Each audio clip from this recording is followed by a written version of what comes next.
नबी अलैहिस्सलातु वस्सलाम फरमायो हिन महीने जो पहिरियों ॾहाको रहमत आहे ऐं ॿियो ॾहाको मग़फ़िरत आहे ऐं टियों ॾहाको जहन्नम जे बाहि खां आज़ादी जो आहे।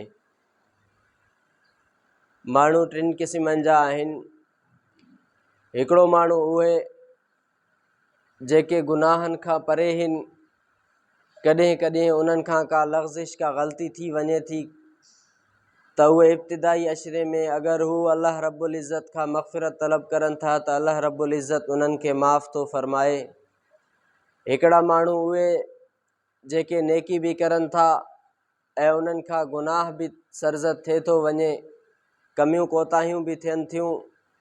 ऐं उहे माण्हू रमज़ान जे ॿिए अशरे जे अंदरि मग़फ़िरत तलब करनि था त अल्लाह रब्बुल इज़्ज़त उन्हनि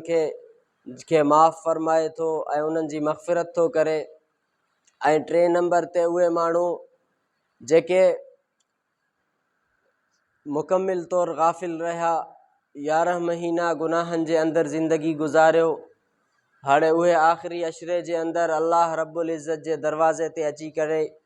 अल्लाह रब्बुल इज़्ज़त खां माफ़ी तलब कनि त अल्लाह रब्बुल इज़्ज़त उन्हनि खे माफ़ थो फ़रमाए।